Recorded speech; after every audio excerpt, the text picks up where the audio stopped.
नमस्कार। आज के इस विश्लेषण में हम एक बहुत ही सीरियस और अर्जेंट टॉपिक डिकोड करने वाले हैं।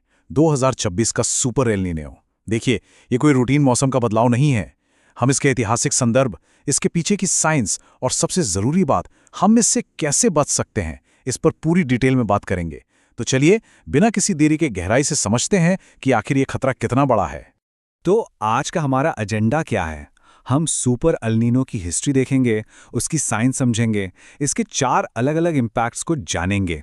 फिर हम बात करेंगे अर्बन हीट आइलैंड इफेक्ट की, इस अघोषित आपदा की, और आखिर में प्रैक्टिकल अडैप्टेशन की, क्योंकि प्रॉब्लम को समझना ही सॉल्यूशन की पहली सीढ़ी है। आइए आगे बढ़ते हैं पार्ट 1 की तरफ, सुपर एल नीनो का इतिहास। मॉडर्न क्लाइमेट चेंज से बहुत पहले भी इस वेदर पैटर्न ने कितनी तबाही मचाई है, ये समझना हमारे लिए बहुत जरूरी है। इस टाइमलाइन पर जरा नजर डालिए। 1877 में मद्रास प्रेसिडेंसी और पूरी दुनिया में भयंकर अकाल पड़ा था, जिसमें करोड़ों लोग मारे गए। फिर 2015-16 में इंडिया ने जानलेवा हीट वेव्स फेस की, और 2024 का वो रिकॉर्ड तोड़ने वाला 50.5 डिग्री सेल्सियस का टेम्परेचर तो हम सबको याद ही है, राइट?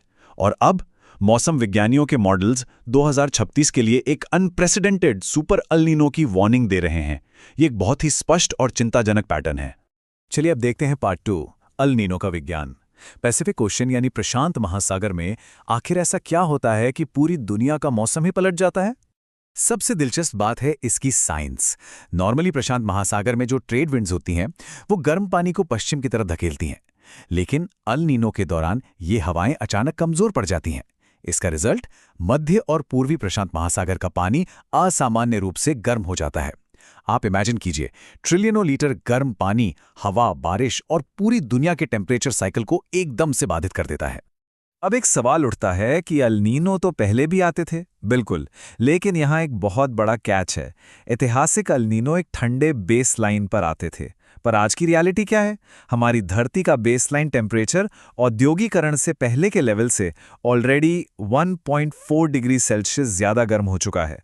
इसे ऐसे समझिए, मान लीजिए एक कमरा पहले से ही 40 डिग्री सेल्सियस पर तप रहा है, और कोई आकर वहां फुल स्पीड में एक हीटर चालू कर दे।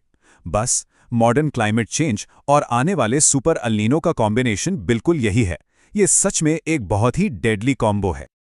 और इसी का नतीजा है ये डराने वाला नंबर 2.9 डिग्री सेल्सियस।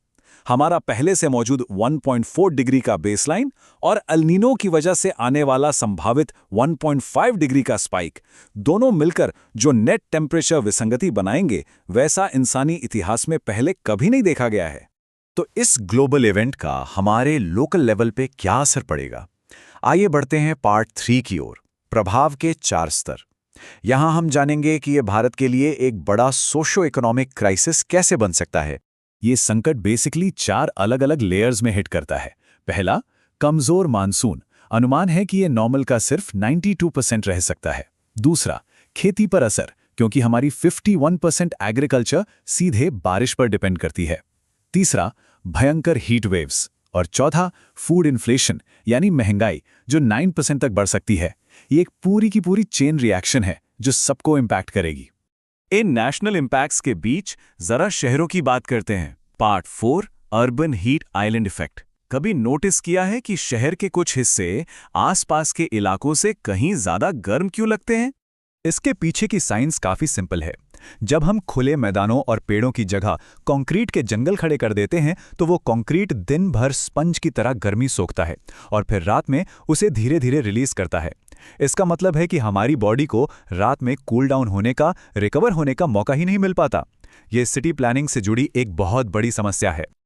और यहां आता है ये एसी पैराडॉक्स, जो काफी विडंबनापूर्ण है। मतलब एक तरफ एसी अंदर बैठे लोगों को तो मस्त ठंडी हवा दे रहा है, लेकिन उसका एग्जॉस्ट बाहर सड़कों पर भयंकर गर्मी फेंक रहा है।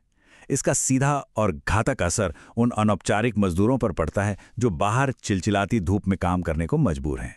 जरा 2024 के दिल्ली के आंकड़ों पर निष्पक्ष रूप से गौर करें।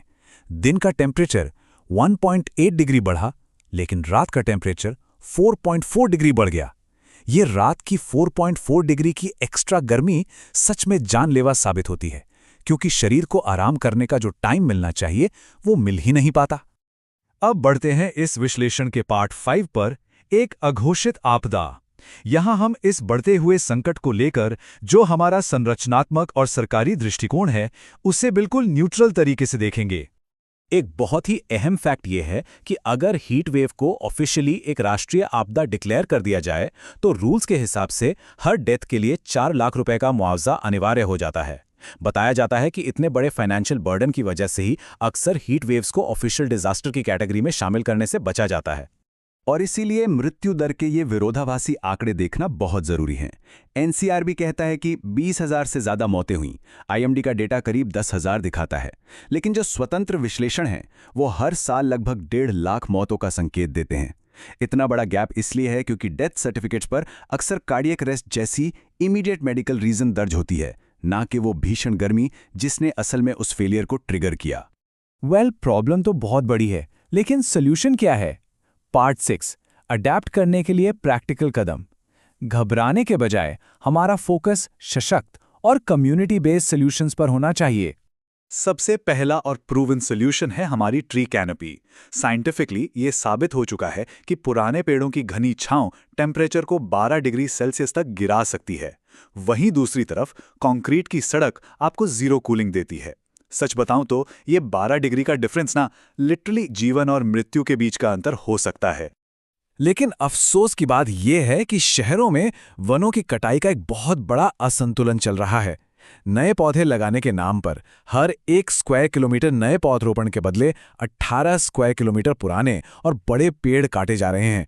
ये एक बहुत बड़ी विडंबना है और ये साफ दिखाता है कि क्यों विकास के नाम पर अपने मोहल्ले के पुराने पेड़ों को बचाना सबसे अहम है।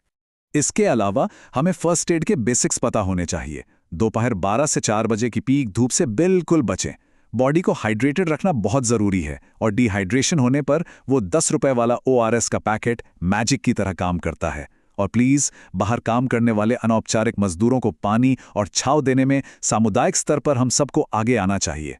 एक और बड़ा स्टेप जो लिया जा सकता है वो है ग्रिड पर अपनी डिपेंडेंसी कम करना। आज भी हमारा 70% पावर ग्रिड कोयले से चलता है, पर अच्छी बात यह है कि सोलर पैनल्स के प्राइसेस लगातार गिर रहे हैं। आज आप अपनी बालकनी में आराम से सोलर पैनल इंस्टॉल कर सकते हैं। ये अपना कार्बन फुटप्रिंट कम करने और पर्सनली एनर्जी बचाने का एक बहुत ही स्मार्ट और सीधा तरीका है।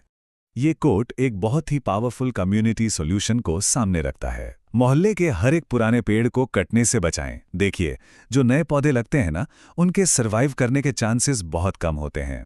इसलिए एक लोकल रक्षक की तरह अपने आसपास की पुरानी हरियाली को प्रोटेक्ट करना सबसे प्रैक्टिकल और इफेक्टिव कदम है जो उठाया जा सकता है। तो चलिए आज के इस एक्सप्लेनर को एक बहुत ही सीरियस सवाल के साथ खत्म करते हैं। 2026 में जो बच्चे पैदा होंगे उनके लिए एक नॉर्मल गर्मी का क्या मतलब होगा? जब हमारा क्लाइमेट बेसलाइन हमेशा के लिए बदल चुका है तो इस सवाल पर गहराई से सोचने और आज ही तत्काल संरचनात्मक कार्रवाई करने के अलावा कोई विकल्प नहीं बचता। समझने का टाइम गया, अब मिलकर बदलाव लाने का वक्त है।